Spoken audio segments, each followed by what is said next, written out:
Thank you, Samir. All the distinguished guests here, ladies and gentlemen.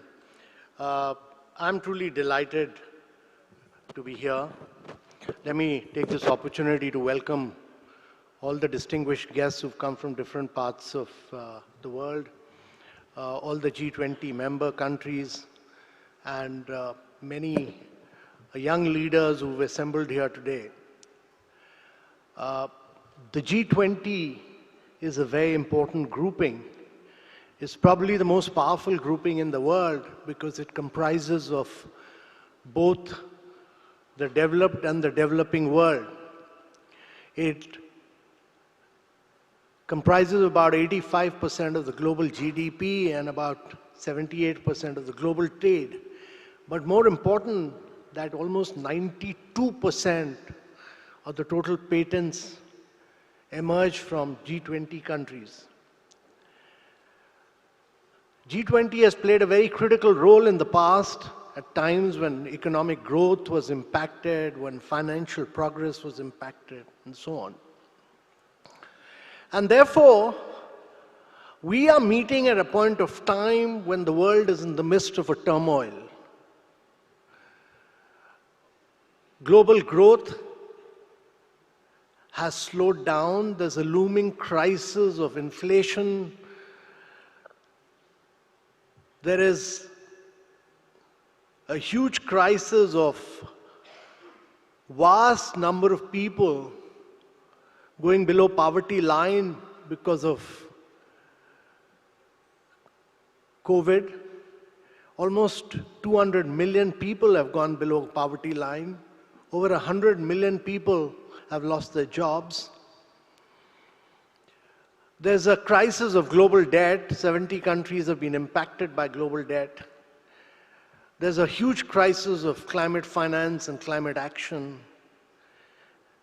The global supply chains are disrupted. In the midst of all this, India has taken over the G20 presidency. Our belief is that every crisis is also a huge opportunity, and there cannot be a better opportunity than what the Prime Minister Modi has said, that India's G20 leadership will be decisive, will be inclusive, will be action-oriented. And therefore, my belief is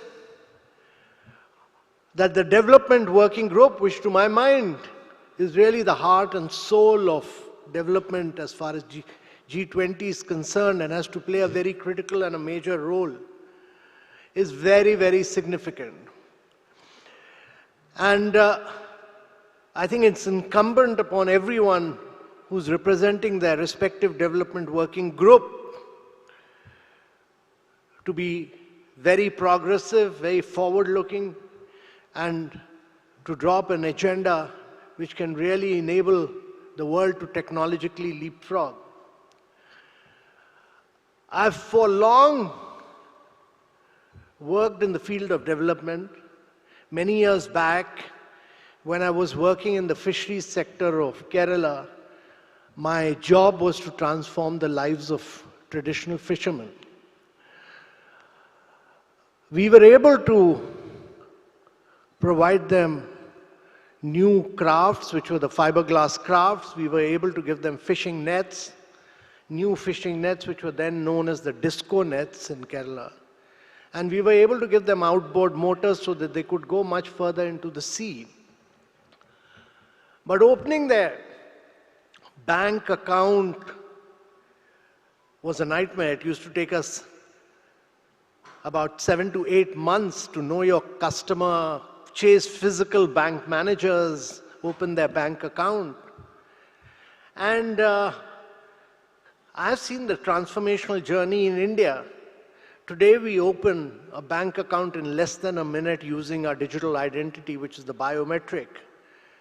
I have seen the transformation that this journey of being able to provide direct benefit transfers to citizens straight into their bank accounts and being able to use their data to track their performance. More recently, I was the CEO of Niti Aayog, and I was able to drive a program called the Aspirational District Program. This covered 115 of the most backward districts of India. The Prime Minister didn't call them backward, he called them the aspirational districts of India. And these districts were backward in education, in health, in nutrition, in infrastructure, in agriculture production and productivity. And there was a virtuous cycle of poverty in these districts. The challenge was to transform these districts. We used the power of data to bring in good governance in these districts. We had 49 outcomes across education, health, nutrition, and agriculture. We tracked them on a real-time basis. It was not possible when I was working in the fisheries sector of Kerala, because real-time data was not possible, because digitally we had not leapfrogged, everybody did not have a mobile. Today, we have access to real-time data. Today we have access to getting it on a mobile on a real-time basis. You are able to track it on a real-time basis. We were in this 115 districts on 49 outcomes. We created a sense of competition on performance in these 115 districts on the strengths of good governance through data. We got data on a real-time basis, put out that data in public domain, made the districts compete with each other, and put their ranking so that every citizen of these districts and every politician of these districts knew whether those districts were going up or down. And therefore, there was a huge sense of competition, and because of competition on the basis of data, these districts could improve radically. We could name and shame them, and we could put their ranking in public domain. So my belief is that things will never change without competition. Things will never change without competition. And competition will never happen without good data. And therefore, our ability to access good quality data on a real-time basis, get it verified by third parties, putting it in public domain so that the world knows what's happening. Bringing in transparency is the key.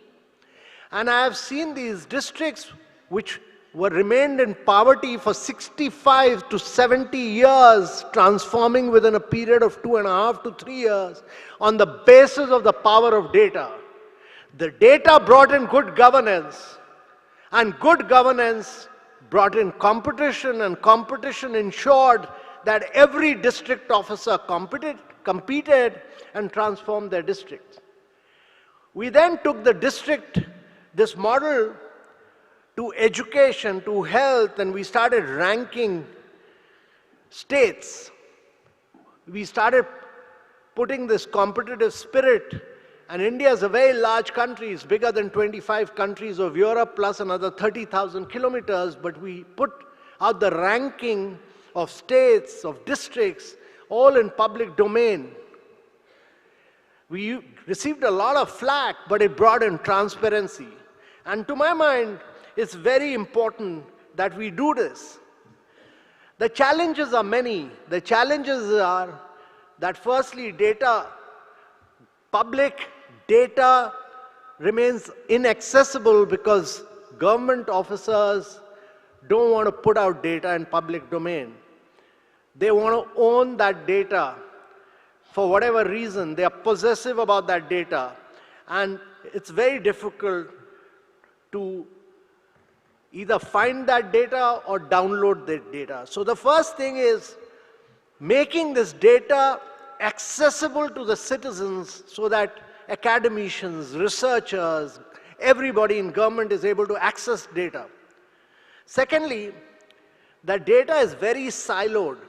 You need a multi-sectoral approach to development, but data is very, very siloed across sectors.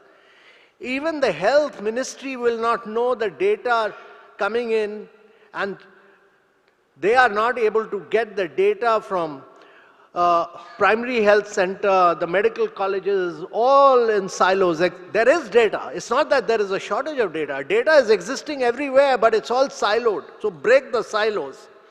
And that's important. I think the other thing is that the quality of data is very important. That quite often in government we feed garbage and you get garbage and you feed out garbage. So it's very important to improve the quality of data and ensure that it's not cluttered, it's not complex, it's very simple, it's easy to navigate, it's the simplicity of the data is key. And fourthly, I think it's very, very important that the data, government data, are provided as aggregates, which is not good. We should break down the aggregation. And fifthly, I think it's very important that real-time data is provided. The key is that when I was a young officer as a collector, I did a lot of work in my district, but I never knew whether my district was going up or down. I came to know 6 years later when the Department of Statistics published the statistics. But today, on mobile, you get real-time data. Real-time data is the key, and therefore, getting real-time data is really the key. So the challenge, I think, really, as we say, is that we've tried in government, in India, we've tried to bring in good data governance, and good data governance through one of our think tanks, which I headed. We tried to bring in several initiatives. One was a data governance quality index, which we brought in.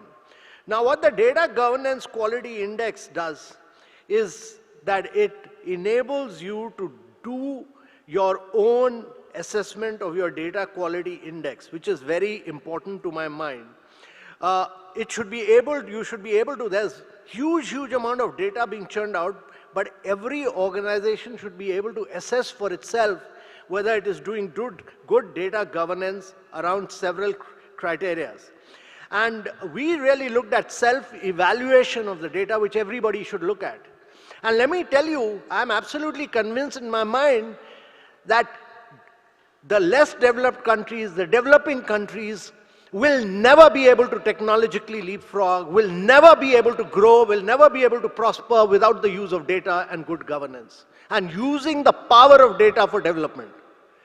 And therefore, what we said is that there should be data generation, there should be data quality, there should be use of technology, there should be data analytics, and there should be data dissemination, and there should be a lot of AI and machine learning to be used on this, and best practices out of all this should be put out in public domain so that all others can copy. And therefore, every country needs to bring in this good governance quality, data governance quality index. That is my belief. The second thing which we've tried to do is to build up a national data analytics platform. And the national data analytics platform is because massive terabytes and terabytes of data is available, but it's all in garbage form. No academician, no researcher, no practitioner, no government officer is able to bring out best practices out of them. So what do you do? So again in Niti Aayog, we worked around a national data analytics platform which made data totally accessible so that machine-readable formats, clear documentation, and APIs for easy access became the key. We ensured integration through standardized data schemes across all data sets so that they become interoperable. We ensured that there was provision of highest spatial and temporal resolution data over time. We made it clean, UI, UX, user-focused, user-research-driven, and we ensured that it was highly interactive, high-quality interactive visualization tools, including mapping software.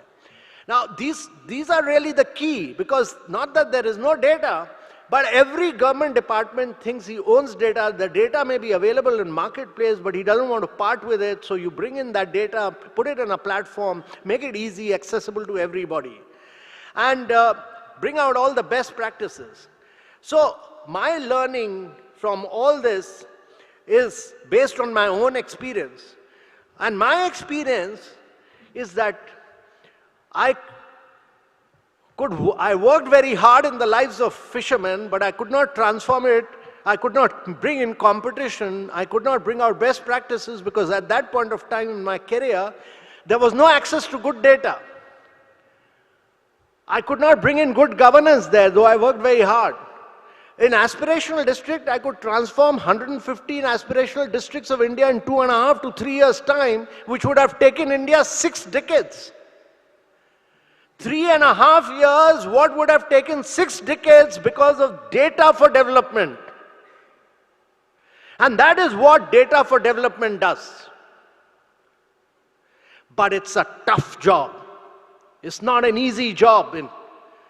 And that is what the high principles of how it must be done must be brought out by all of you sitting here today, so that we make this a very key issue for growth and development. A lot of work G20 has done on data free flow for trust and all, but to my mind, if you want to change the lives of citizens across the world, if you want to change the lives of less developed countries, if you want to change the lives of even developed countries, you need data for development on a real-time basis, and make it accessible to citizens across the world, so that every political leader, every government servant, every government officer is named, shamed, and questioned on the basis of his performance on good quality data. And those principles must be laid out in today's meeting by all of you working today.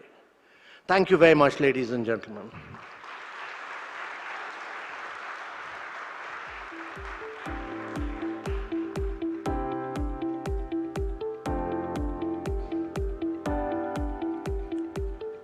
Thank you very much, Mr. Kant, for your very passionate and rather impassioned plea for all of us to focus on this very important issue and perhaps collaborate and work together. We have a few messages this morning, recorded messages for all of you as well. I'm delighted to introduce Her Majesty Queen Máxima of Netherlands, United Nations Secretary General, Special Advocate for Inclusive Finance for Development, who as an advocate is a leading global voice on advancing universal access to responsible usage of affordable, effective, and safe financial services. And she has sent a message for all of us in this room. May I request our colleagues to just play the message from her, please. Ladies and gentlemen, it is a pleasure to join you virtually on the sidelines of the first India G20 Development Working Group meeting. In my role as a United Nations Secretary Special Advocate for Inclusive Finance for Development, I work closely with partners to ensure that financial inclusion was recognized and embedded in the Sustainable Development Goals. Why? Because financial inclusion is a powerful tool of development. 8 of the 17 SDGs highlight financial inclusion as a way to help achieve zero poverty, no hunger, good health, gender equality, and economic growth. We know financial inclusion can do this, and we have the data to show it. Our main source of data is a global financial inclusion database, the Global Findex, as we call it. Before the Findex, we did not have reliable information to answer vital strategic questions, even the number of people we hoped to reach. After the first edition was released 10 years ago, a picture of financial inclusion emerged that transformed global thinking, planning, and action. Today, countries around the world have high-quality data on how adults are saving, borrowing, making payments, and managing risks.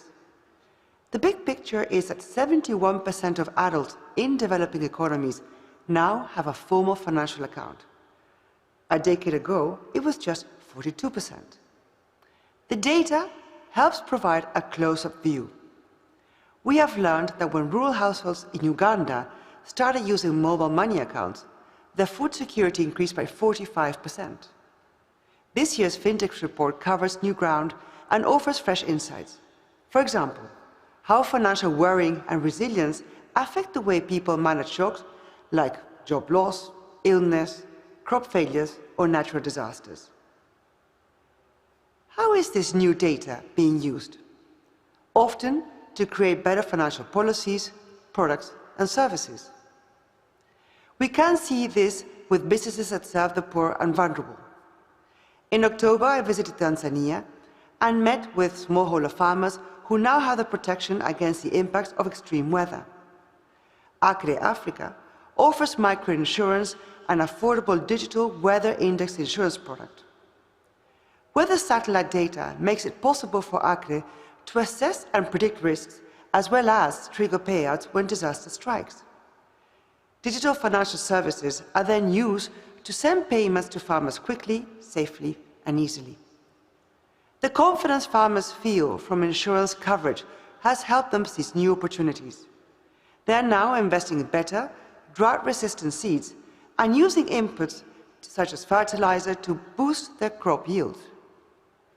The better the data, the bigger the impact on people's lives. However, a lot of data remains siloed within companies or government agencies, essentially a stranded asset. Accessing one's data is another challenge. For most people, it is nearly impossible to share their own data and use it to select suitable financial products or get better terms, such as low interest rates. When individuals and businesses do share their data, they often do not know how it will be used.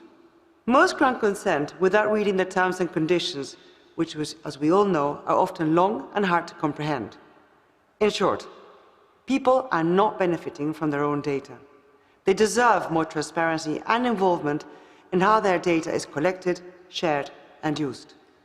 The EU Data Act and India's Data Empowerment and Protection Architecture could offer some examples and insights into how trusted data sharing can protect and empower individuals and small businesses. During today's side event, you will be able to discuss these important issues. So let us ask, how can we use data to fast-track progress on the Sustainable Development Goals?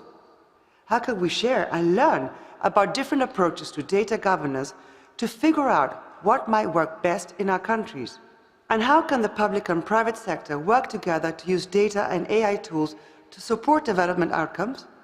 I look forward to following your discussion and the progress of the working group over the coming year. Thank you very much. Our next message, the next message is from the Honorable Union Minister of State, Mr. Rajeev Chandrasekhar, who's in charge of electronics, information technology, and skill development and entrepreneurship.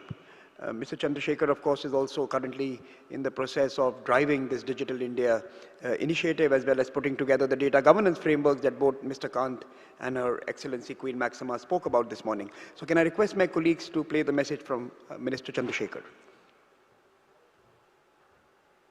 Dignitaries, colleagues, friends, it is a pleasure for me to be speaking with you today. A warm welcome to the city of Mumbai and to the first official G20 side event of the Development Working Group under India's presidency of the G20. The theme of today's event, as you know, is Data for Development. How can the G20 advance the 2030 agenda? Our choice of this theme is deliberate. As our Prime Minister Narendra Modi ji announced in Bali last month, the principle of data for development will be an integral part of the overall theme of our G20 presidency. Indeed, as discussions begin across G20's various tracks and working groups, we felt it is important to acknowledge upfront the centrality of digital, data, and data-driven interventions to governance, societal well-being, and inclusive growth.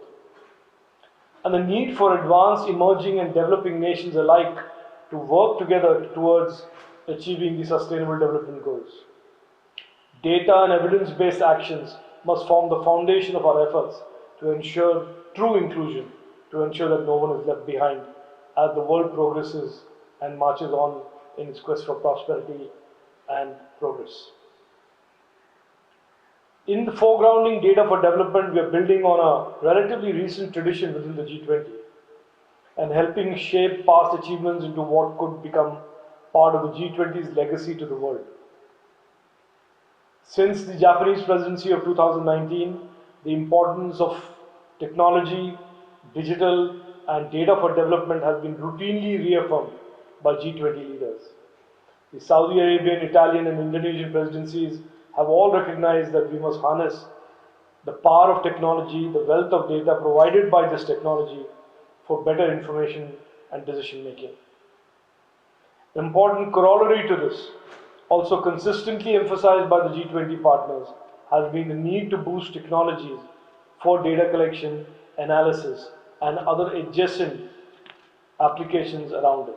In this regard, AI, big data analytics, the Internet of Things, and other emerging technologies continue to push the frontiers of what we consider possible. These ideas are rapidly gaining currency across international groupings and global forums. In April 2022, for instance, the BRICS Forum on Big Data for Sustainable Development saw 5 world powers agree to enhance collaboration around big data as a tool to enable development.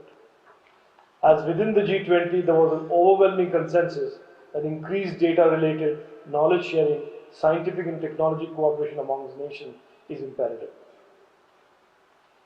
India's stature and status as a global digital powerhouse makes it an important voice in the evolving discourse on all things technology, digital, and indeed data for development. I'm delighted to see that today's deliberation will focus both on how tech can rejuvenate legacy data sets, transforming them into public value, intelligence, and also how it could generate entirely new futuristic technologies, applications that sit on these data sets to support development goals and better targeting and better reaching of our citizens across our countries and across the world. There is much that India has done over the last 6 to 7 years under the leadership of our Prime Minister, and there is much therefore that India can contribute to and learn from other nations in both areas. In 2014-2015, when our Prime Minister Narendra Modi ji launched Digital India, his main objective and his primary focus was to ensure that technology would transform the lives of our citizens and transform the long-held narrative that large democracies tend to have dysfunctional governance and government. And over the last 7 years, technology and indeed data has transformed that age-old narrative of governance not reaching the citizens. And today, we are one of the preeminent nations in deploying technology to further improve the lives of our citizens across the country. Allow me to draw your attention to a major data initiative that India is on the verge of launching as we speak. The Indian government will soon begin to assemble large swaths of anonymized data sets collected and harmonized under our National Data Governance Framework policy with the vast community of Indian startups and researchers and the country's AI ecosystem. In fact, we expect this large database will be increasingly used by companies to train their AI models. Our aim is to catalyze innovation and create more effective policy and pragmatic solutions. And amongst the use cases for these data sets will be government and governance solutions. Applying innovative technologies to data sets will have far-reaching impacts on-ground development interventions at all levels, including the furthest village or town, ushering in a new era of digital government and accelerating in turn the innovation and digital economy.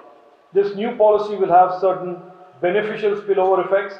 For instance, it will standardize the management access, control, and security of our digital systems and data on an unprecedented scale. The response and resilience of India and Indians during the last 2 years of the COVID pandemic, the 2.5 years of the COVID pandemic, has been largely aided and assisted by the investments in technology and innovation over the several years preceding that by the Prime Minister Narendra Modi ji government.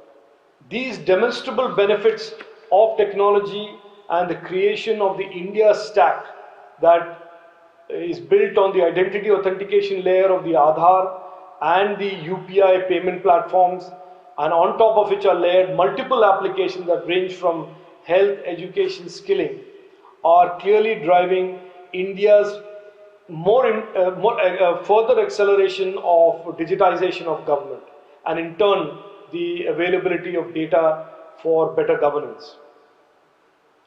Data and technology are in turn being used across the board in governance applications that range from using drones and using aerial footage to do better mapping of properties and physical assets, to a larger development of a geospatial authentication platform that is helping map geospatial information and make available geospatial information data to the ecosystem that seeks that type of data.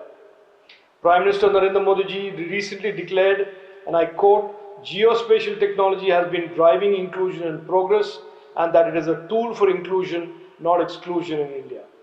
That phrase, that saying, in a sense summarizes our entire approach to all things technology and all things data that emanate from technology, and it is becoming a key enabler across various development sectors.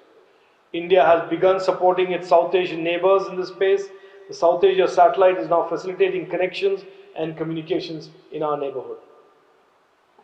As we discuss the benefits and possibilities of technology, digital, and data for development today, it is important that we also reflect on frameworks that could help us share crucial development-related data across borders.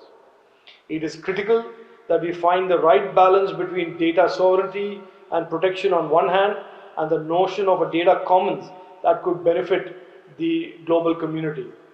It is in that context that the India stack and the offer by India to make available the India stack to the global south, countries of the global south and other nations seeking to rapidly digitize its economies and governments is very important and relevant. I believe all of us need to place ourselves in a position where we can view the digital economy through a combined prism of trust and protection. Let us work together to build a new international framework for technology, digital, the internet, and indeed data that mainstreams the public good and sustainable development. I would like to conclude by thanking the organizers, the Ministry of External Affairs, Observer Research Foundation, the UNOCTAD, and the UNCTAD for this timely and important initiative. Together, let us explore how the G20 could strengthen cooperation, leverage international frameworks to capitalize on data for development, and let us pledge to work towards a stronger cross-sectoral and multi-stakeholder approaches to the future of the internet, future of digital, and future of data. I wish you the very best for your deliberations today. Thank you. Jai Hind. And the final presentation this morning is by Shri Nandan Nilekani, who is the co-founder and non-executive chairman of Infosys. He was also the founding chairman of the Unique Identification Authority of India, India's digital ID program. And of course, he's engaged with a number of tech-focused startups as well as not-for-profits. So may I request my colleagues to play his message for us this morning. I'm delighted to be speaking today to this event on data for development as part of the development working group. Today we live in a society which is increasingly digitized, and every aspect of our life has digital technology in it. We find that this is generating vast amounts of data about our social and economic activities. And we should look at different ways to harness this data for developmental goals. In India, we have been particularly fortunate because we have a large number of population scale systems that are generating a wealth of data. For example, the GST system, which is fully digitized using the GSTN, generates vast amount of real-time data, which tells us on a weekly basis the changes happening in the economy. The data of the National Payment Corporation of India, which is looking at payments, has very strong indicators of the data for judging, again, the consumption in the economy, the growth in migration, and therefore the rise in the remittances going home from urban India to rural India and so forth.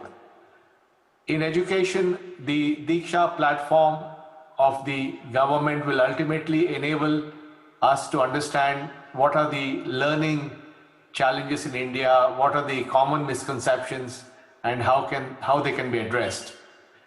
And the work done by the government in health through COVID and the health stack being built by the National Health Authority will also give us a wealth of information on health patterns and so on. So I believe that we have a chance to build a new kind of a data for development paradigm, where data, which is a byproduct of these large interoperable population scale systems, gives us a way to analyze the future of India through its data. And finally, the most important data for development is our own data. Is there a way that individuals and small businesses can use that data for their own development? And that's where the unique Indian architecture of data empowerment, which through a system of account aggregators allows individuals and small businesses to use their own data to get access to various services, is truly transformational. And in the coming years, starting with financial services and later on in other areas, individuals will be able to use their own data to get a loan, to get better financial services, to get better healthcare, to get better jobs.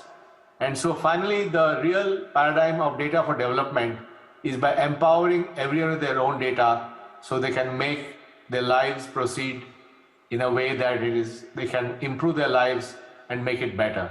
So once again, all the best for this very important side event on data for development as part of the developing working group of the G20 deliberations. All the very best. Thank you very much. It's my privilege now to just thank all the keynote presentations this morning in absentia, Her Majesty Queen Máxima, Minister Rajeev Chandrasekhar, and of course, Mr. Nandan Nilekani. But also a special thank you to the Sherpa for setting the scene for an important discussion over the next few hours. Before we move to the first of those discussions, can I invite the speakers for this particular segment onto the stage, onto the top of the stage for a group photograph. Mr. Amitabh Kant, Mr. Nagaraj Naidu, Madam Enam Gambhir, Ambassador Gill, Sakar bin Ghalib, Abhishek Singh, Shamika Ravi. Can I request you all to come up? Abdul Rahman, Anita, Anir, Astha, Mr. Fredrickson and Santosh. Can you join me on the top of the stage, please, just for a photograph?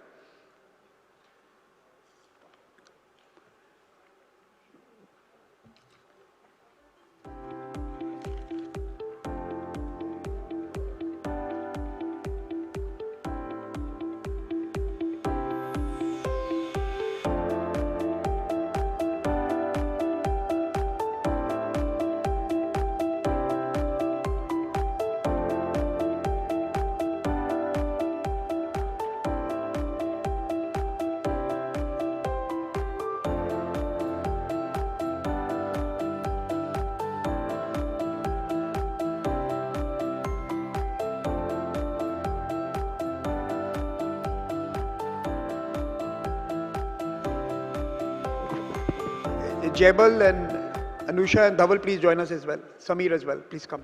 On the top of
Thank you very much. Can I request you all to take your seats, and can I now quickly move to the business end of the program? I'm delighted to welcome on stage the first session speakers, session titled Rejuvenating Legacy Systems from Data to Public Value Intelligence.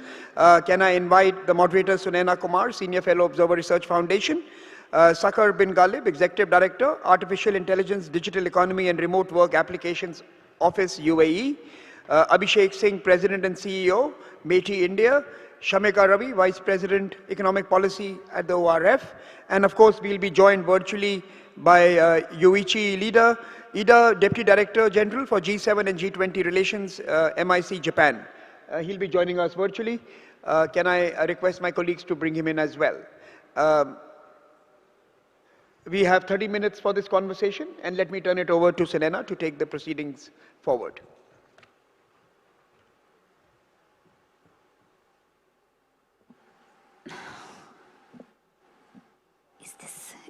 Yes. Good morning, and thank you very much, Dr. Saran. We have some very crucial questions to cover in this session of 30 minutes. We will explore how to unlock the potential of data for achieving the SDGs, the role of emerging technologies in governance, and of course the role that the G20 can play to harness data for the public good and for advancing data-driven innovation in development.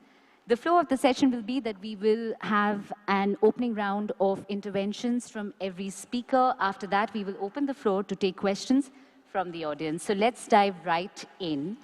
I'm going to actually invite Mr. Ida to speak first. Thank you very much for joining us. I know you're on your way to Helsinki and at the airport. My question to you is, what are the policy frameworks that we need to support the sharing of development data between nations, to create data sets that are standardized and interoperable, and also your recommendations on governance structures that the G20 could consider setting up to advance this cause? We cannot hear you, sir. Please give us a minute while we sort the tech part.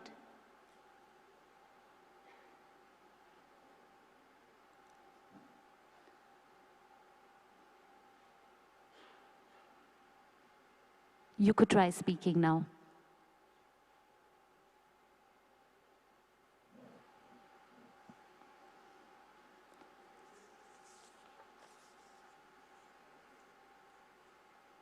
Okay, as we do this, we can actually move on to our next speaker, Mr. bin Ghalib.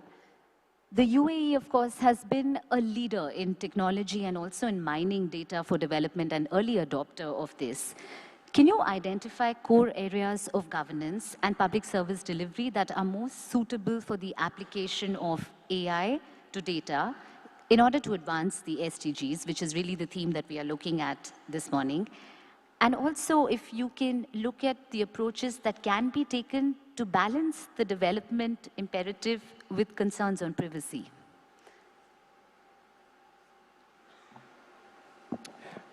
Good morning. Yes, thank you very much for having me be part of this great event. I'll try my best to answer that very detailed question as quick as I can, summarize as much as I can. But I would like to say, though, that the UAE has always been thinking about ways to reinvent and to reimagine public service delivery.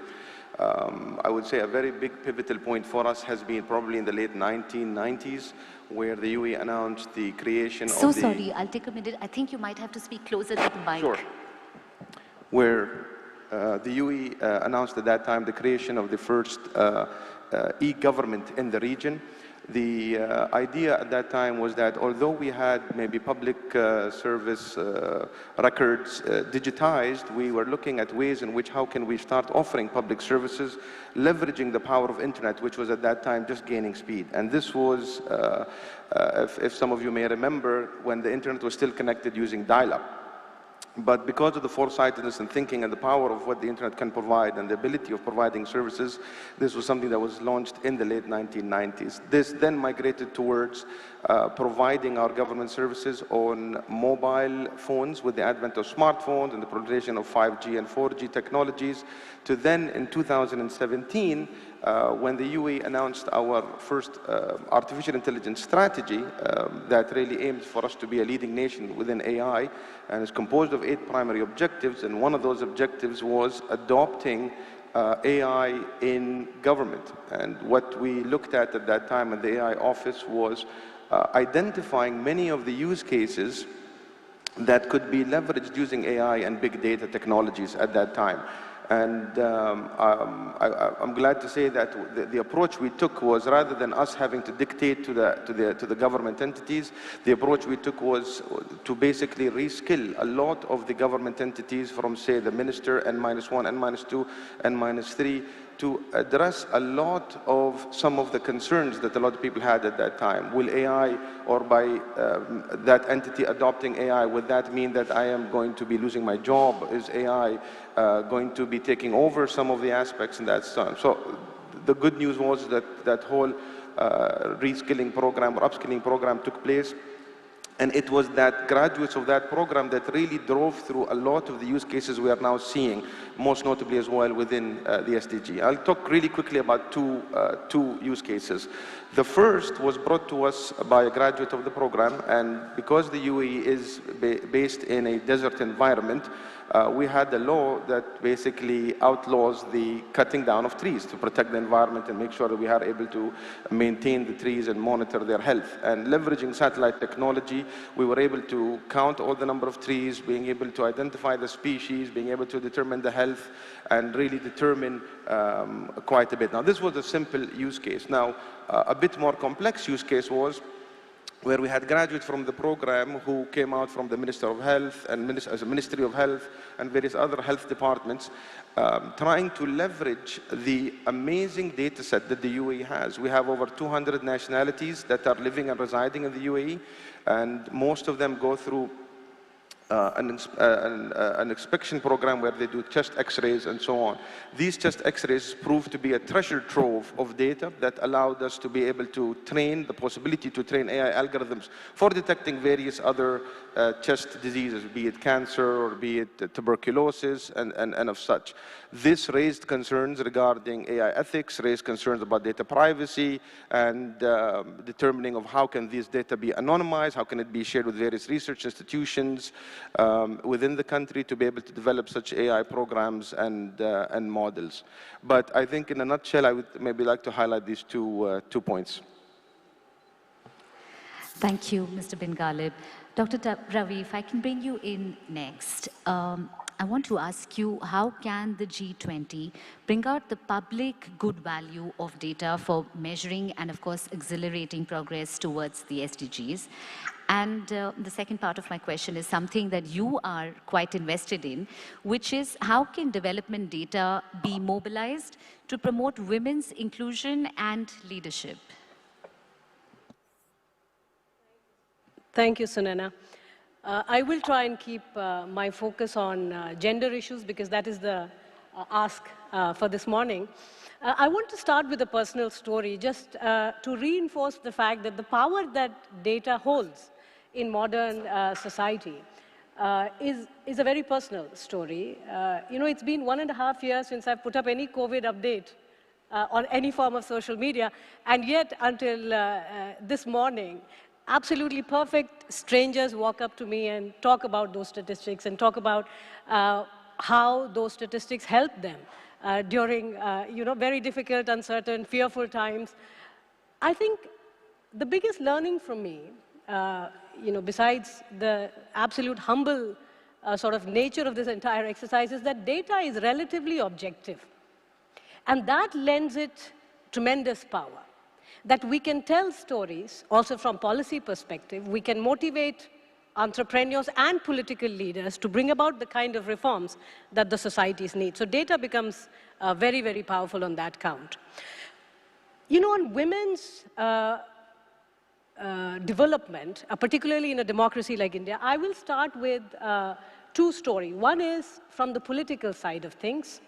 The data is very telling and now almost accepted by all political parties that the rising women voters across India for all forms of election, whether you're talking about the block level, you're talking about assembly, you're talking about panchayat, women's surging political participation in the form of voters has been one of the biggest revolutions that India has witnessed in the modern times. And in fact, that is one of the big stories we're also trying to showcase through the W20, which I'm a part of.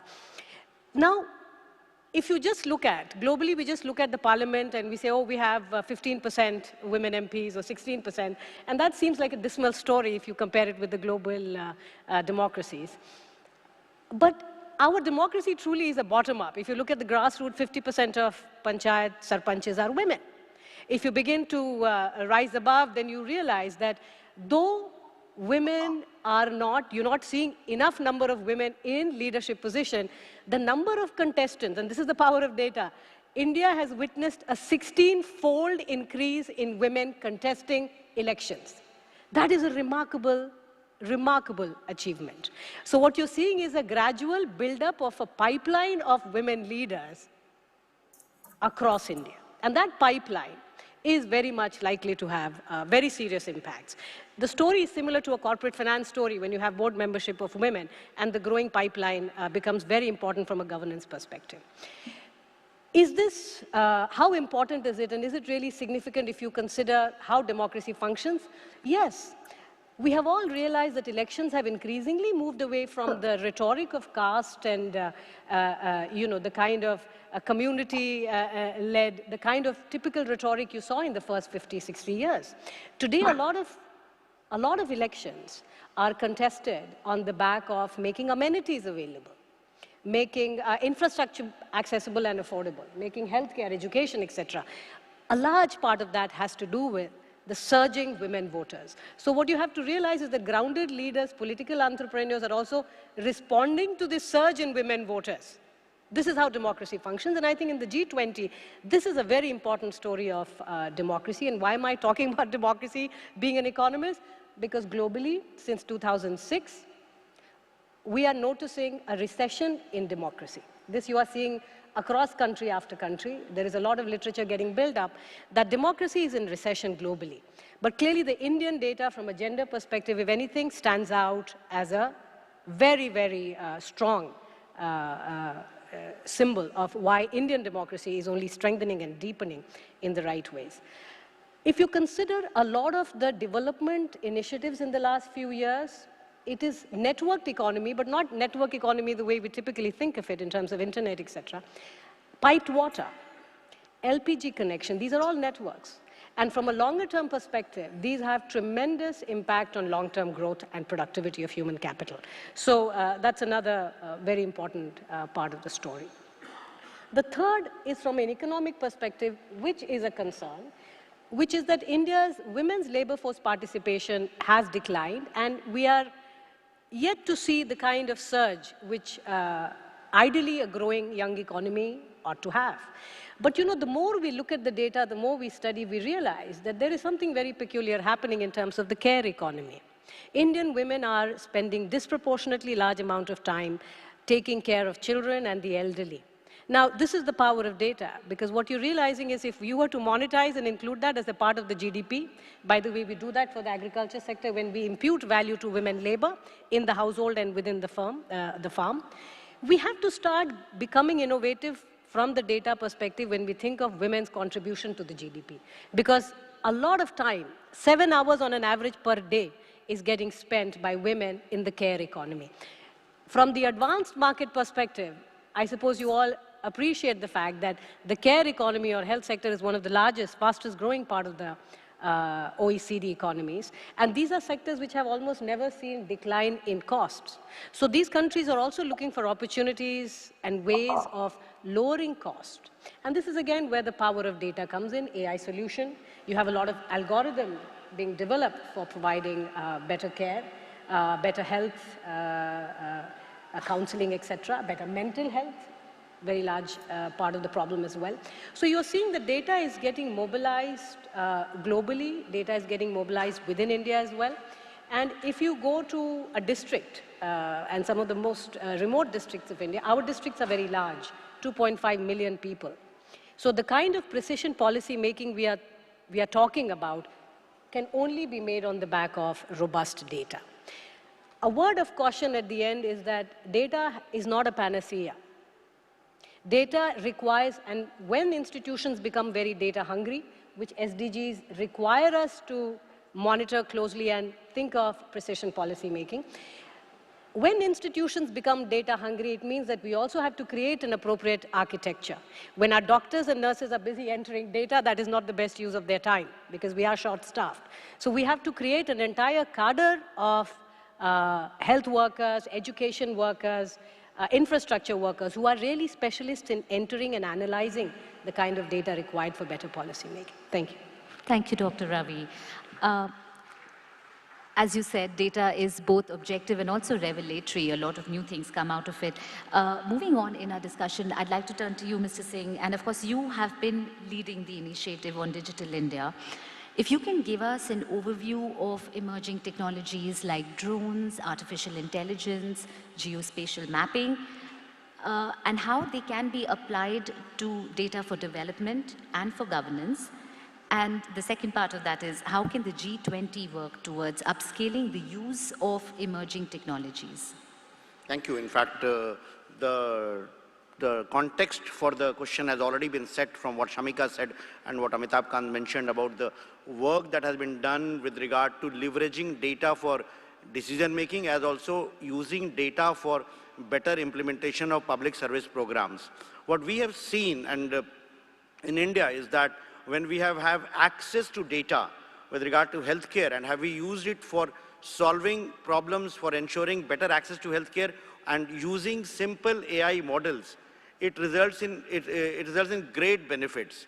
I'll just give you an example. Like Meghalaya is a state in the northeast of India, and there an initiative was taken with ASHA workers, which are the health workers, who monitor the health parameters of pregnant women. And this district was taking an initiative with regard to reducing IMR and infant mortality rate and maternal mortality rate.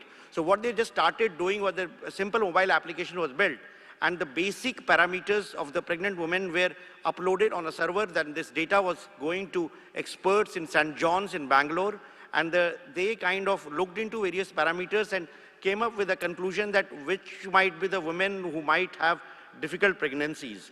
And based on that, the district administration placed the limited number of ambulances they had at the locations of these women, in the villages of these women, and ensured that when they needed help, they could be taken to a nearest health facility and ensure that, that they had safe baby deliveries.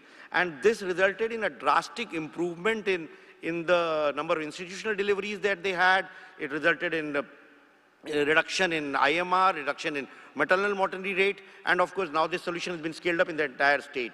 The simple intervention, use of data, use of simple analytics, building up, using the communications of mobile phones and leveraging the network of ASHA workers helped there. So what we are also seeing is that we have a program called Poshan Tracker, in which we kind of monitor nutrition programs of pregnant women and newborn children, and this program covers almost 1.3 million Anganwadi workers, as we call them, spread across the length and breadth of India, and the beneficiaries include almost 100 million pregnant women and newborn children. So the data with regard to these newborn children, pregnant women, is again captured on a mobile app, fed almost on a daily basis on the system, and then it's analyzed the back end, and based on the height and weight and other parameters, the system is able to capture which are the malnourished children, which are the SAM children, MAM children, and recommend interventions directly to the Anganwadi worker on her mobile phone in the language of her choice, so that she can take immediate necessary action to intervene. So these are simple applications which are transforming the way we are implementing healthcare nutrition. In the field of agriculture, we have seen AI-based models helping farmers decide what crop to grow. And they are very simple, based on the soil health data, based on the weather data, based on the crop history data, an analysis is done, and the best recommended crop is suggested to the farmer. Then there was another solution that has been developed, which kind of advises the farmer with regard to the number of hours he should run the submersible pump. Because very often we know that crops get damaged because of overuse, over-irrigation or under-irrigation. And very often, depending on erratic power supplies, farmers have to go in the middle of the night to switch on the pumps. So this solution was developed which helped give a prompt to the farmer with regard to how much water he should use at what hour. And then another startup came and built up an IoT interface there, which allowed an automatic switching on of the motor as it was required. And then the application of drones, as you mentioned, and geospatial data is helping us transform the way we do medical deliveries. During the COVID-19, we found that it was very difficult to even send vaccines at many remote locations. But based on the GIS data that we had and based on the drone mapping that was done, we were able to send vaccines and to medicines to even the remotest of the corners. And on geospatial, we are also doing a project where a lot of insights have come in, the Gati Shakti project as we call it. It's transforming the way the logistics sector is built in India. It's got more than 1,600 layers of data with regard to roads, data with regard to highways, data with regard to ports, data with regard to electricity facilities, schools, hospitals, markets, everything. So that helps any entrepreneur, any industrialist who is planning to set up a manufacturing unit or is planning to set up a business with regard to planning his operations, optimizing his costs, taking maximum benefits. So these are certain applications wherein all that data which is coming in from various projects that have been implemented over a period of years helps us in taking better decisions, ensuring that we are able to reach out to more and more people. And the second part of the question, like what can G20 do, is that G20 is a brilliant platform which brings together the best of the world. Like such examples, such projects have been implemented everywhere. We have learned a lot from what Estonia has done in the digital space, the Axe Roads project, or what even in Ukraine is doing, or what Bangladesh is doing, or what the Western countries have done with regard to empowering people using data for better decision making and ensuring that AI and the developments which are happening in emerging technologies are not only limited to a rich few. It's not only limited to developing driverless cars or having entertainment-based models and gaming-based models, but it also is used for solving societal problems at population scale.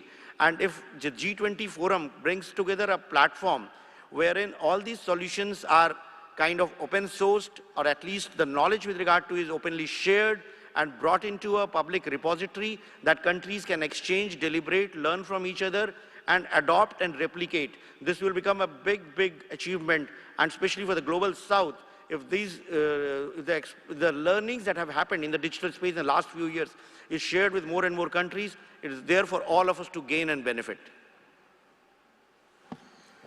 Right, we have about 9 more minutes to go in this discussion, and we'll be opening this up to the audience now. Please put your hand up if you have questions. We will come to you with the mic, and we will please briefly introduce yourself and keep your questions concise and related to what we have discussed this morning. Hello, can you hear me? Yes. Hello? Please go ahead and ask your question. Oh, yes, Mr. Ida. Yes, your audio is finally back. Yeah, can you hear me? We can. And did you hear my question? Or would you like yes, I heard your question, and just briefly, because I have to catch my flight in 10 minutes, but let me just briefly introduce Japan's efforts and contributions over the last few years. As kindly introduced, Japan proposed the G20 AI principles and also the concept of data free flow with trust when we took the G20 presidency 3 years ago in the year 2019. And all those proposals were aiming at making the best use of big data or data in general, as well as digital emerging technologies, including artificial intelligence, so that the people can enjoy the benefit from innovation and maximize the benefit from digitalization and all kinds of digital technologies. So we believe those concepts and proposals are having the same objectives with the concept of data for development. And there should be a lot of chances to collaborate all together to promote all those efforts all together. And regarding the questions from the moderator, I believe G20 can start exchanging information on national policies and development in this regard by each country, because Japan is still making our efforts domestically to establish the data standards and also the fundamental infrastructure and databases in individual sectors, and also the good data foundation for exchange across sectors. So I think individual countries are promoting the similar efforts domestically, and we can learn from each other. And I think India is a kind of leader in this regard, so we have a lot to learn from India's development. And I can recommend G20 and the India presidency may establish a kind of a platform or a continued initiative to work together among all 20 countries toward establishing common database and the common data governance across G20 countries. So thank you very much for this opportunity, and I look very much forward to continuing our efforts, especially in the collaboration between G20 and the India presidency and the G7 efforts and the Japanese presidency next year. And even in the AI field, there is an initiative called Global Partnership on AI, which had a summit last month in Tokyo, and Japan is taking a lead chair for the next 1 year, and India was elected as next chair after Japan. So we also believe we can collaborate very closely between two countries, and we can create synergy between different global work streams in data and AI altogether. So looking forward very much to the further collaboration. Thank you very much for these efforts. Thank you, Mr. Ida. And we will be taking questions from the audience now. I think we have time for about 2 questions. Hello? Hello? Let's take both together. Yes. Hello? I see a lady there in white. Yes. Oh, yes. Please go ahead. And Can I speak? Yes. First, thanks for inviting me to the seminar. I'm Captain Richard Siquera, Director of Marian Maritime Private Limited. I was the first business associate of Sifi.com, India's first NASDAQ registered company and also broadband company. And a thesis which I wrote, what oil is to the Saudi Arabs who earn $100 billion, information technology can be for India, provided we have the assured bandwidth at a reasonable cost. This can be done in 10 years. I had a big part in playing in the broadband revolution in India. Sir, we need the question. I'm giving you the question. It's just the introduction, please. This is for Abhishek Singh. The Aadhaar card and all its beauty, could you just tell me how much more information, knowledge can be put there so that the poorest of the poor in India could benefit from their data as it is going? Okay, we'll take another question.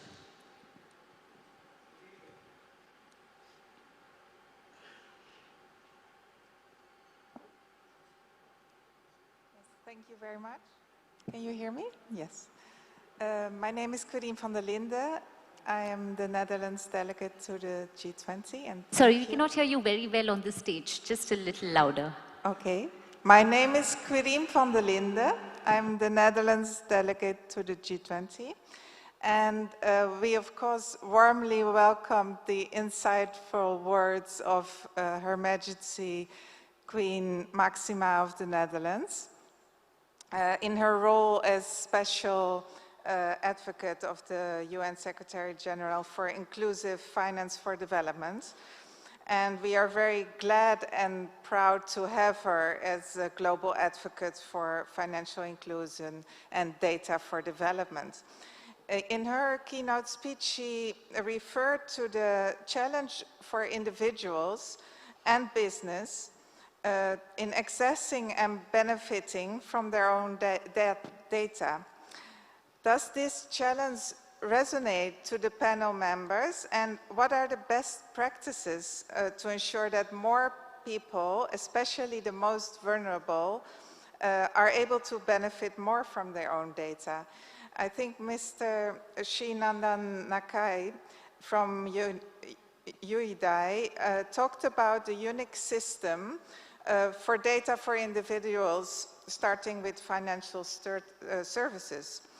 But how can we make sure that empowerment through data is inclusive, human-centered, safe, and accessible to the most vulnerable? Thank you. Thank you.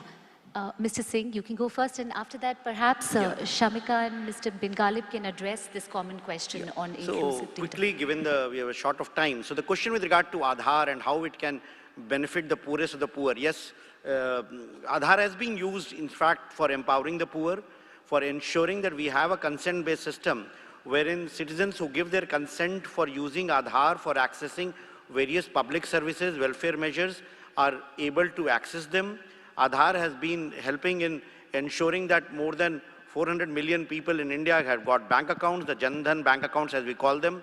It has facilitated direct benefit transfers, and now with more and more databases being seeded, the next step that is going is that if a citizen gives his consent, and if he is declared as a beneficiary under one scheme, for example, if somebody is a beneficiary under Mahatma Gandhi National Rural Employment Guarantee Scheme, and the eligibility conditions of the employment guarantee program are similar to the eligibility conditions of, say, the Ayushman Bharat health insurance scheme, then the citizen need not apply for these schemes separately. If he has been declared eligible for one system and based on his consent, if he is able to get benefits of the other, he will get that. If he is eligible for a scholarship based on the community that he belongs to, the scholarship will flow directly to his bank account. So this is going to facilitate proactive delivery of services, reducing the hardship for citizen in accessing multiple government authorities at multiple times. And similarly, the other part of the question is like, once digital data is there, and once digital data helps in accessing financial services, and when we say financial services, it's not only banking services to begin with or transactional services, it's also credit services, and ensuring that people are able to access low-cost loans, access livelihoods, and ensure that this becomes a means for them to move up the economic ladder. So that results in empowerment. And there have been several examples, whether it's the Mudra scheme in India or the subsidy schemes that have been implemented or the cash transfer schemes that have been implemented, that has shown how data and how identity, once that problem is solved, can really help in financial inclusion and ensuring that benefits of more and more public schemes reach to all those who are deserving for them. I'm afraid we're out of time. If we can get in a very quick word from Dr. Ravi. Well, Mr. Singh has to implement it, so he gave you the supply side story. Let me tell you from a larger welfare perspective. Within 3 weeks of a national lockdown, households could be targeted and direct benefit transfer, meaning cash was put in their hands, within 3 weeks of a national lockdown getting enacted in India. You have to appreciate the magnitude and the complexity of this task. And these are not cash transfers in Delhi. They're as remote in different districts of Bihar. And in fact, we have a paper I would urge you to read that combines the Election Commission data with poverty data. And it shows that people, the poorer they were, the more likely they were to vote for an incumbent government against the backdrop of a national lockdown. So people also appreciate these direct transfers and the timely targeting which governments, not just at the center, across the states, etc., have made this possible. So that is from the DBT side. But recognize this, that Jan Dhan, Aadhaar and mobile is a basic architecture on which a lot of private business-led revenue model, meaning business models are getting implemented. Thank you, So there is a Dr. lot of Ravi. business solutions too, not just DBTs, not just welfare. Yes, this has been a fascinating discussion. We can perhaps call in Mr. Bin Ghalib for the last word on this discussion. It's a very interesting point, and the question is about how can we ensure that the poorest or the smallest user of these systems will be able to be given access or get some benefit. Now, if you look at all of us, it really comes down to maybe consent, something as simple as that. Do you consent about giving your location information at all times to a mapping software so that you can reach your destination without being stuck on traffic? I, for one, will give my consent to do that. Now, what about somebody in rural areas? How can they benefit? Now, there are a lot of discussions and there are a lot of tech companies as well as policies and regulations coming out to find ways in which this data subject or the owner of this data can monetize this data. Many other technologies exist that allow us to be able to leverage this. And I think more and more we will start to see ways in which not just the large maybe tech firms, but in fact the actual owner of the data, the person who is generating this data, is getting some form of a reward or a recognition for being able to generate and share that data. Thank you. Thank you. Not only did we get frameworks and policy ideas, but also each of our speakers have illustrated how data for development can be applied in real time on the ground for change and for advancing the SDGs. Thank you very much for that. So, please join me in applauding the wonderful panel for their interventions. And before you leave the stage, let me request Ambassador Naidu to please present our speakers with a memento. Ambassador Naidu, can you please do the honors? And can I request friends here to get the mementos on stage? Okay. There are mementos they're going to present. Please.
So, very quickly, we will move to the next session, the second plenary panel, Models for the Future, Leveraging IoT, Big Data and AI for SDGs.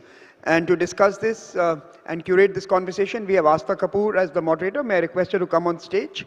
Mr. Anir Chaudhary, Policy Advisor, Government of Bangladesh, to please join us as well. Anita Gurumurthy, Founding Member and Executive Director, IT for Change. Abdul Rahman Habib, from VP for Talent Development, National Center for Artificial Intelligence, Saudi Arabia. Please join us on stage. And of course, Anthony Ria, Director for Infrastructure at the World Meteorological Organization, will be joining us virtually. Astha, you have 30 minutes for this conversation, and I can turn it over to you. Thank you so much. And thank you so much for having me. I'm Astha Kapoor. I'm the co-founder of Apti Institute. And this conversation is particularly interesting to us because some of the questions that have been brought up in the previous conversation about how do we make data work for people, how do we do that in a responsible, collaborative, and equitable way, is some of what we're also going to be discussing in this conversation. So, you know, as we've learned that data is central when it comes to transparency, to accountability, as well as innovation. And innovation is what we will be talking about a little bit in this conversation. I'll start off with Mr. Habib in the corner there to talk a little bit, because we've talked so much about what data can do, but as we know that there's no tech magic. There are human beings behind all of this.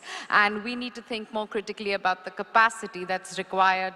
How do we gear that up? And how do we really think about the talent that makes all of this machinery tick? And I would love to understand that more from your perspective. Thank you very much for having me today. So maybe 5 years ago, we used to hear that data science is the sexiest job on the market. And we used to hear the numbers for the data scientist and what are we expecting from data science in the near future. Moving forward today, you can see the shortage after COVID with all the digitalization transformation that happened because of COVID. Okay, sorry. So with all the digitization that we were fortunate to have during COVID, now data science become more and more important. Therefore, who is using this data and who's using those applications? It is used by normal people. Are they educated in data? Do they know how to deal with it? Are we teaching data science or data-related education in schools? Do they know how to use their own data? If I ask you to download the data from your mobile today and do some analytics on it, can you do that? This is all new challenges that we are facing today, and this is a new area that we need to take a look at, and we need to have a strategy for it. And in Saudi Arabia, we're looking at the lifelong learning journey for all citizens. And from that perspective, we're looking at their value chain. How can we train them throughout the journey, looking at leaders and leadership training on data, looking at professionals, expert, students, either either public schools, K-12, or higher education. We are looking also at the talent attraction and how can you bring people from all across the world to work and contribute to the talent development. The key here is to set goals to empowering people. Having all these projects and data available today without knowing how to deal with it is a big challenge. So focusing on a long-term education with STEM, focusing on open data education in schools and higher education. How are they going to use the public platforms? How are they going to use the available data sets? And how can we deal also with the challenges with the data quality while everybody is using this data? Again, we will use a lot of statistics, and that's not hard science, it's not actual answers. So you will need to educate people how to interpret this information, interpret those predictions, and understand how to deal with them and how can that contribute to their situation and improve it over the years. Finally, I think set an ambitious target for the world and make actions to drive this change and improve your situation. Perfect, thank you for that. So we know that we need data and then we need the capacity to deal with it. But then coming to you, Mr. Chaudhary, how do we think about the policy frameworks that we need to both promote the use of data in a responsible way, but also to build technologies such as AI or IoT, etc. on top of that, and to do that in a collaborative way as G20?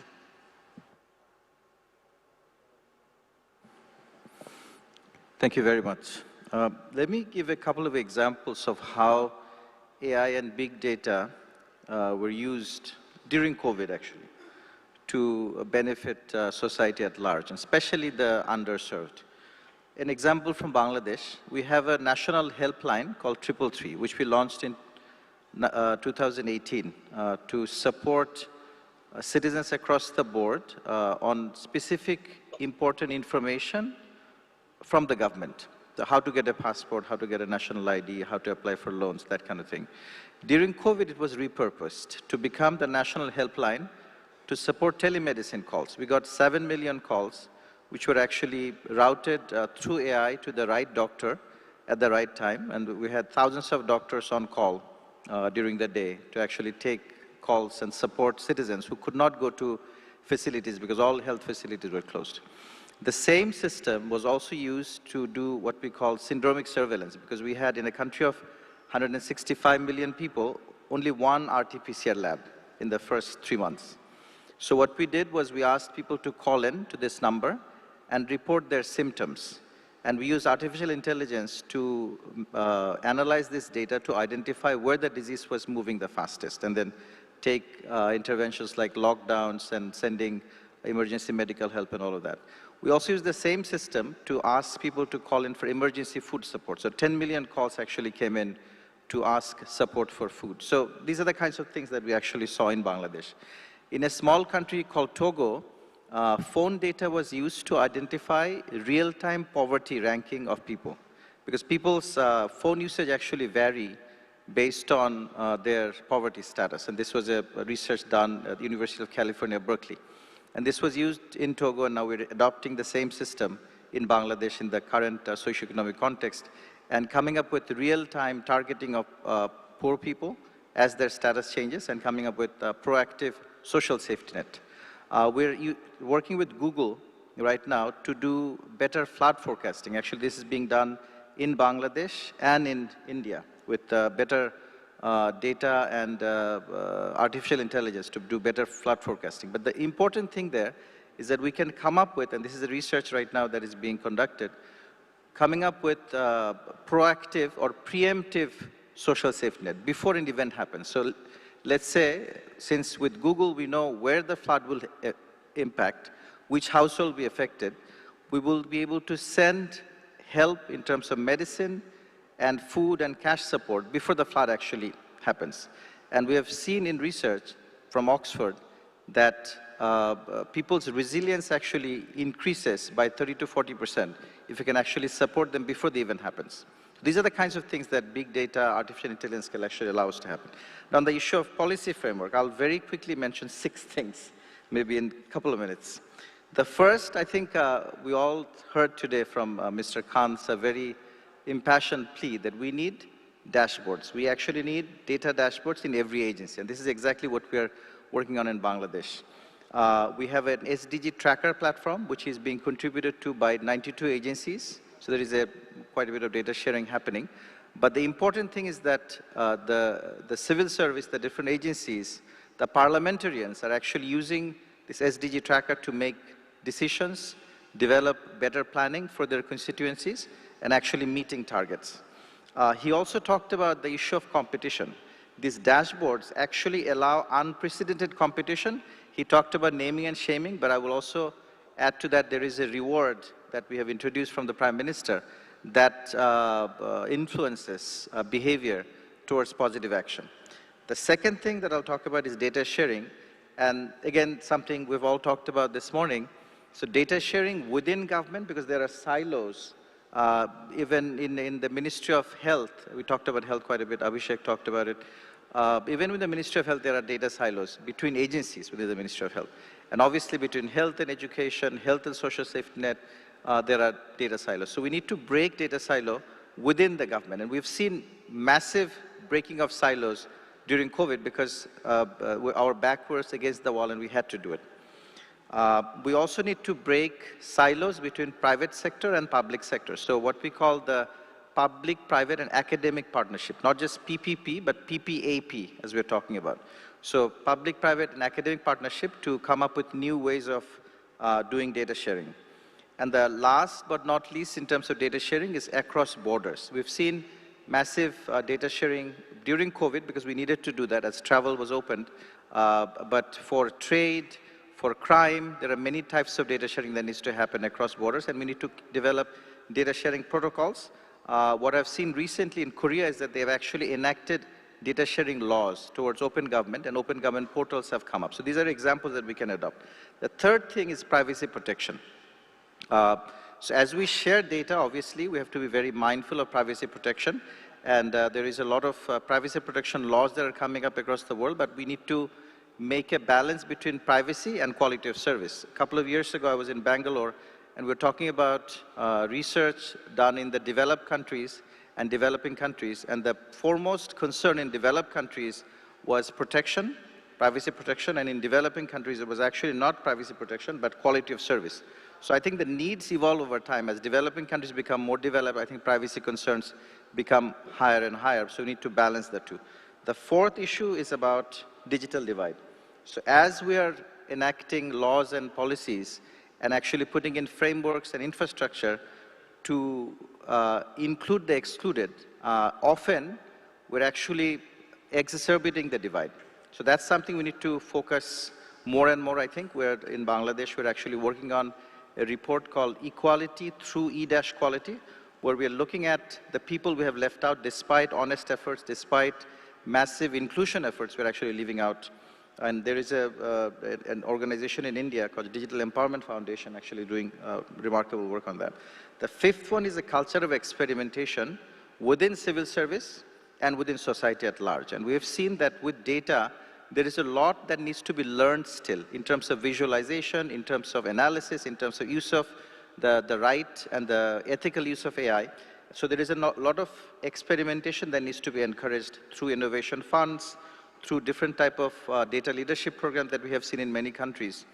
And the sixth one that I'll end with is global cooperation framework. And G20 is a brilliant example of where global cooperation framework can be established because it's a combination of developed countries and developing countries. I think one of the unprecedented things that we have seen in the last decade or so is how developing countries, for the first time, are setting examples for not only other developing countries through South-South cooperation, but also for developed countries from South to North cooperation.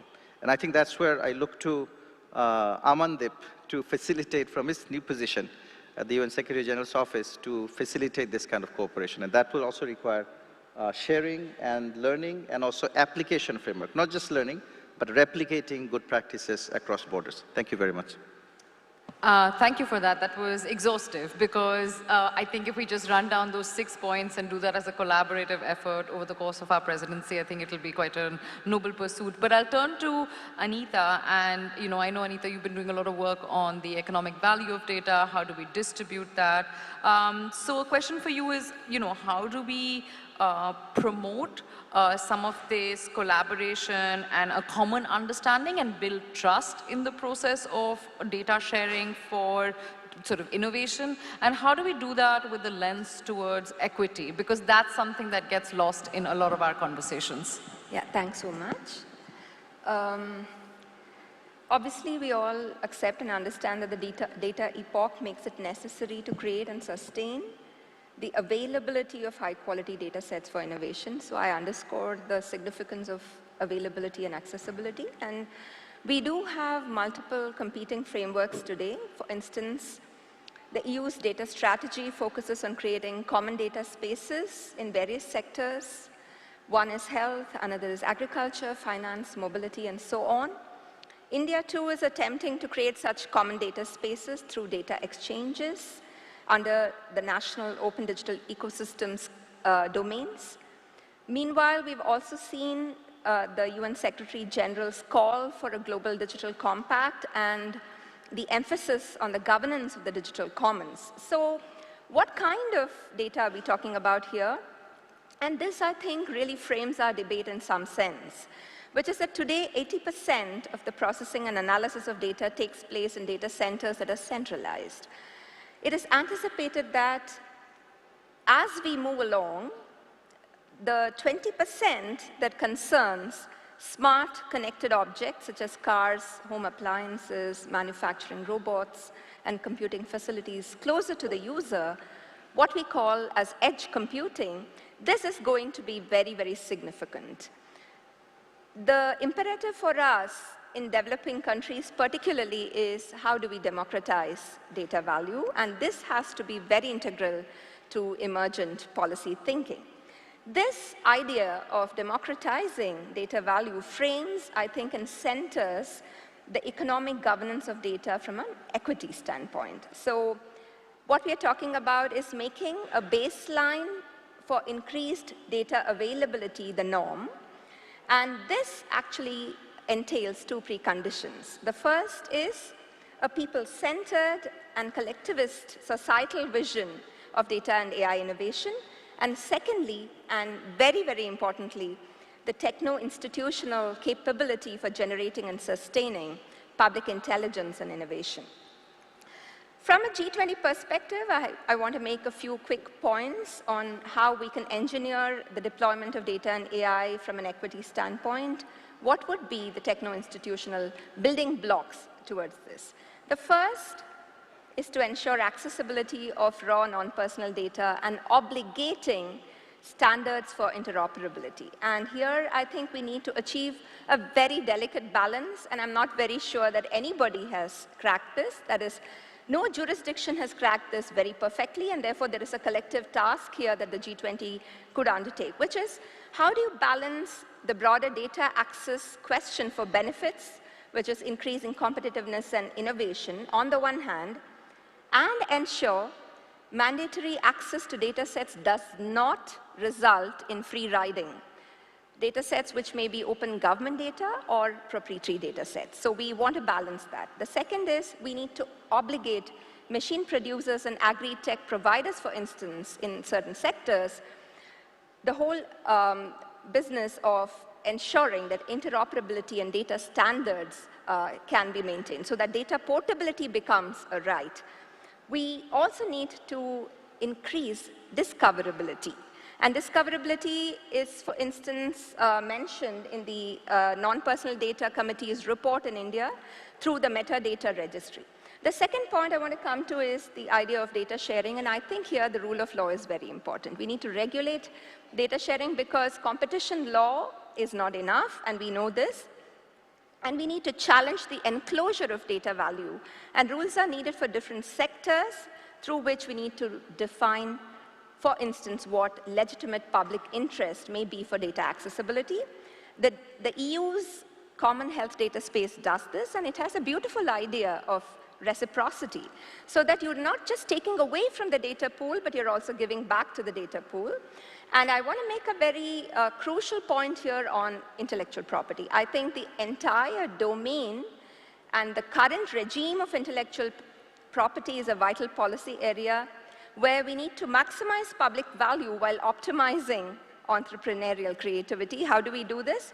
I think open AI is rather fashionable, but it does not necessarily help the smaller players. That's what we've seen in the digital domain, because open tech projects could, while they could create potentially the opportunities for small players, we should not make the mistake of equating or conflating free of charge with unconditional access. So we have to make sure that the power of patents do not accrue to the economy of concentration, but the whole idea of rewarding innovation is for an economy of egalitarian flourishing, where we recognize collective enterprise.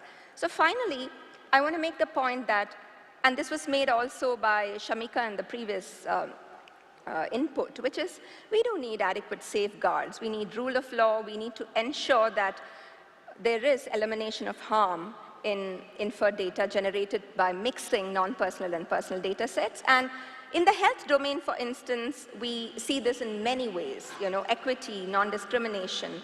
Also, determining what data will not be out there for profiling and advertising. Anita, that's very I'll have important. to interrupt your flow.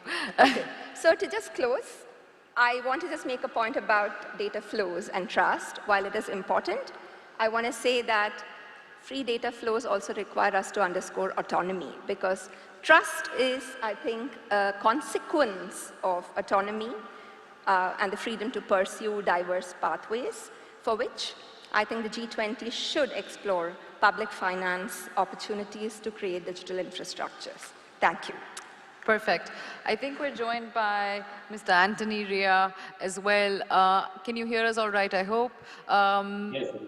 Perfect. So a quick question for you, which is, I know that you've been doing a lot of work on using geospatial data, both cyber and physical systems to collect and use data, and we'd love to learn a little bit more about how this is done, what are the lessons, and also if there are examples of collaboration between countries or stakeholders that you could tell us a little bit about. Well, thanks very much, and good morning, distinguished colleagues, and thanks very much for the opportunity to speak to you today from a very cold and early Geneva. I wanted to talk a little bit about WMO as a triumph of internationalism and a great example of how open data platform can be used for the public good. And in fact, as we heard earlier, this is a public good that benefits everyone. It's a non-excludable public good, and that it includes everyone, including, as we heard in the previous discussion, the poorest of the poor. So WMO, it's a specialised agency of the United Nations. It's one of the oldest in the UN system, and it dates back, actually, we date back nearly 150 years to the International Meteorological Organisation.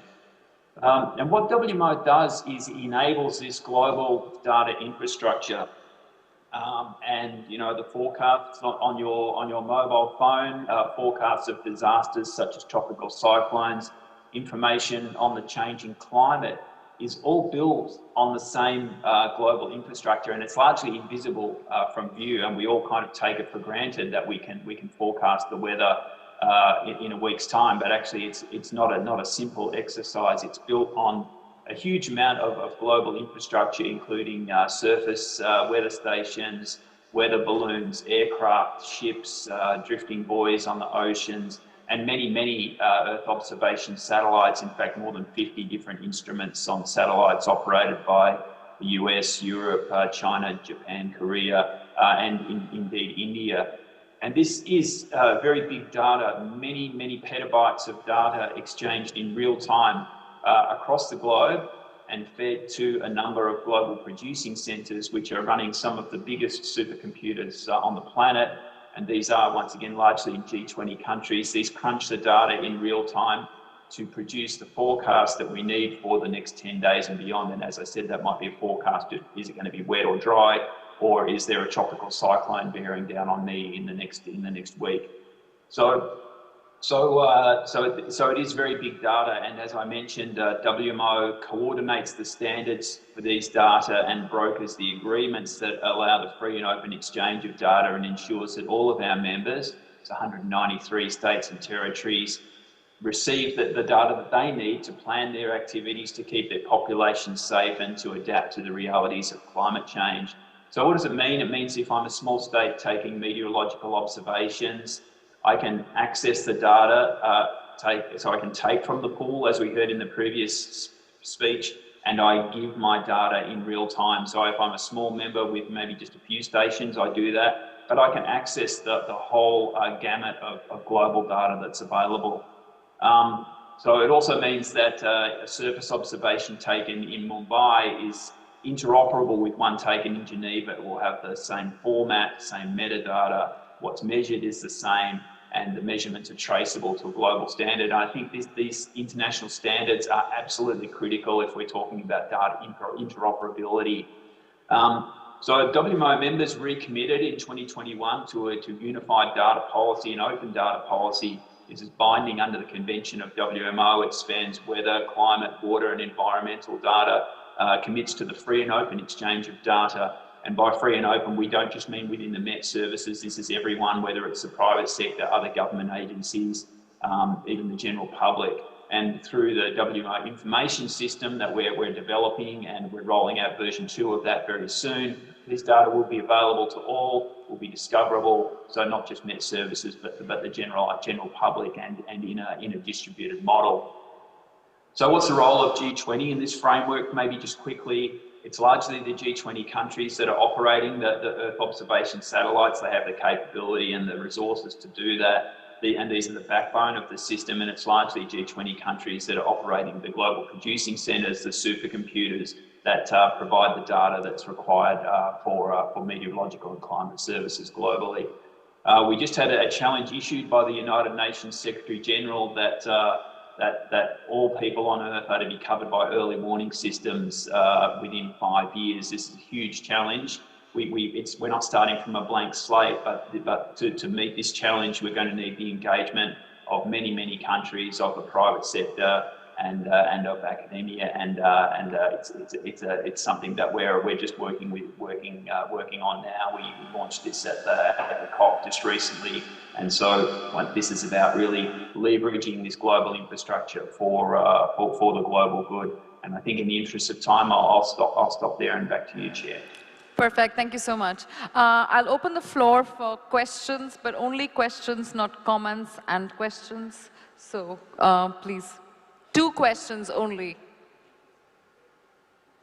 Yes, over there.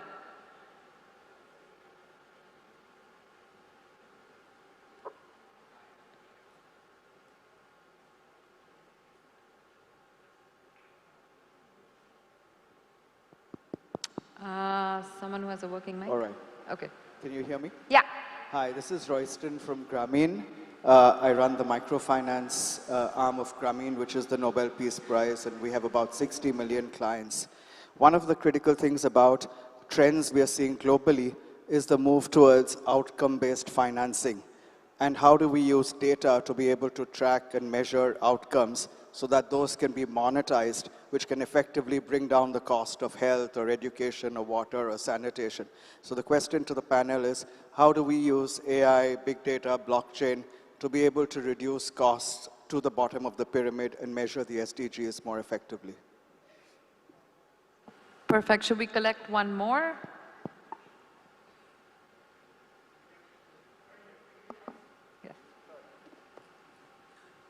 The question missed last time, sorry. My name is Dr. Akhil Shahani. I run the Shahani Group of Institutions.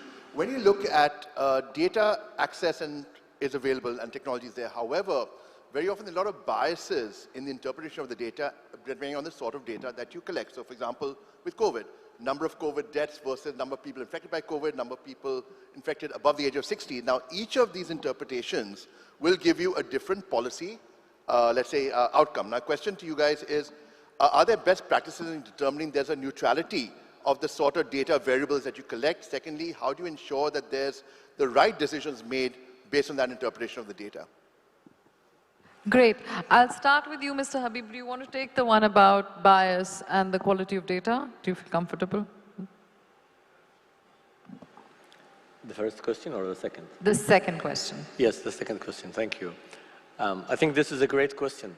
And many government agencies are usually hesitant to publish the data or put it forward because of that challenge.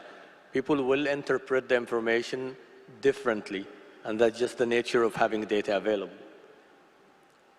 I think the best thing to do is to focus on the data quality first, making sure you have the right data available, first of all. Then also to focus on education. You need to educate all parties in that value chain to understand the challenges, to ask the right question, and also to challenge some of the answers and to look at different data points to confirm the answers. You can provide a lot of information with the same data set, a different interpretation. Education is the key to have a better interpretation for the data. Perfect. Anthony, do you have anything to add on algorithmic bias and how do we, just a sentence or two? Look, I think you know, this is something that comes up a lot in the social sciences and in the application of AI to social problems. But equally, you know, we need to be careful in the meteorological space. And I'll go back to what I said before. We need to be really careful about the way that the data is collected and ensure that it's done to, and this doesn't matter whether it's meteorological, climate data or health data, that it's collected in a standard way, that it has standard kind of metadata. And what this does is this enables interoperability across domains, across different countries. And you know, it's not just data formats, it's even the ontologies, you know, the words that we use to describe different data that need to be standardized. Perfect. Thank you. And I'll move to the first question, which was on, you know, how do we really think about the use of new technologies such as AI, IoT, to, and if I understood the question correctly, to better understand outcomes and build financing around that. So Anita, would you like to take that? Sure, but very quickly, one sentence. I do agree with the point about ontology, because I think that the processing and analysis and the exploration of AI in big data sets does not displace the need for social norms. So in the previous panel, we spoke about maternal mortality, reducing infant mortality, and the example that was given by the speaker. So you do have to approach health systems with a right to health perspectives and an inclusion perspective, and that is the normative basis upon which you then interpret the data. So. Sorry, Anil, to you.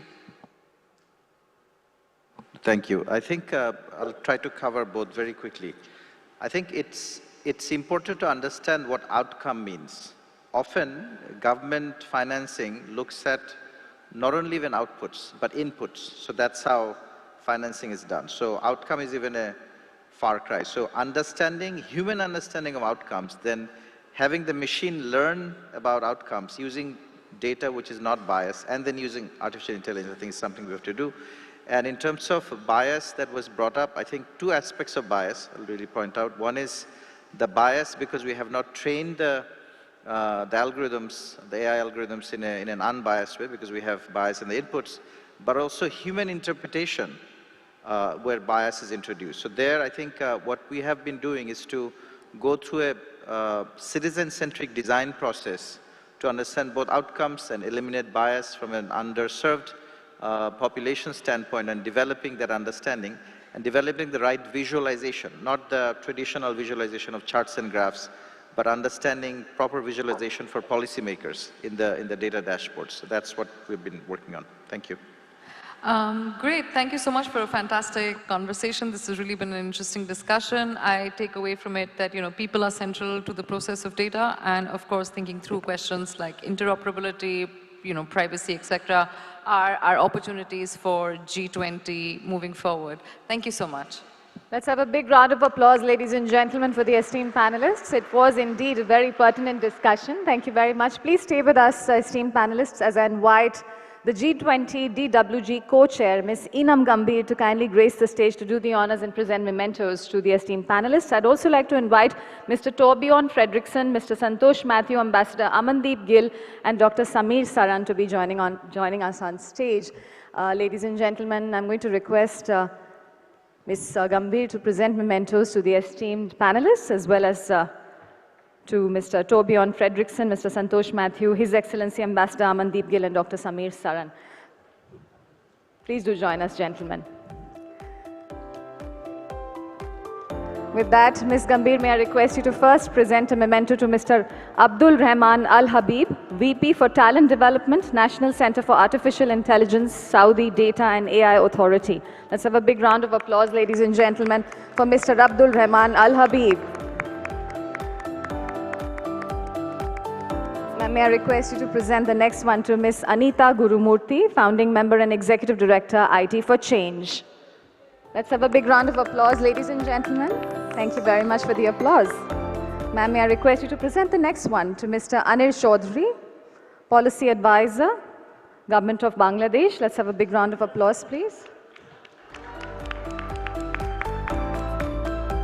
And now to Ms. Astha Kapoor, Co-Founder, Apti Institute, India. Let's have a big round of applause for our moderator, ladies and gentlemen.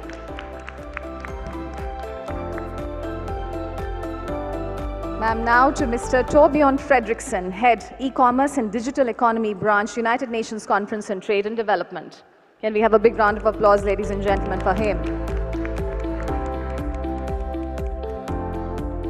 Mr. Santosh Matthew, Country Lead Social and Public Finance Policy, BMGF. Ladies and gentlemen, can we please hear it for him in a loud round of applause? His Excellency Ambassador Amandeep Gill, Under Secretary General and UN Envoy on Technology. Ladies and gentlemen, a special round of applause. And ma'am, please present to Dr. Samir Saran, President, Observer Research Foundation. Let's have a token of appreciation for him as well first, and then the group photo. Ladies and gentlemen, a big round of applause for Dr. Samir Saran. And ma'am, please give us a photo opportunity along with the panelists and our esteemed dignitaries present on stage. With that, ladies and gentlemen, we will be now taking a quick tea-coffee break, followed by 2 parallel sessions happening on the second floor in room number 204 and 205. While one session on role of governments and international organizations in data for development is in room number 204. The other on role of civil society, academia, philanthropic organizations, private sector and entrepreneurs in data for development will be conducted in room number 205. So before we disband, here's a very important announcement. We will request you to kindly move on to the second floor for the breakout sessions. Tea is being served close to the respective venues. Once again, a big round of applause and thank you to the esteemed dignitaries. Post the breakout sessions, ladies and gentlemen, do join us back here in the plenary hall, which is Jasmine Hall, by 12:55 p.m. because we will be starting the closing session for this special event at 1 o'clock sharp. So for now, we will move on to the second floor, where the breakout sessions are. Tea coffee is being served adjacent to the breakout session room. So please feel free to carry your tea coffee cups to the rooms because we are going to be starting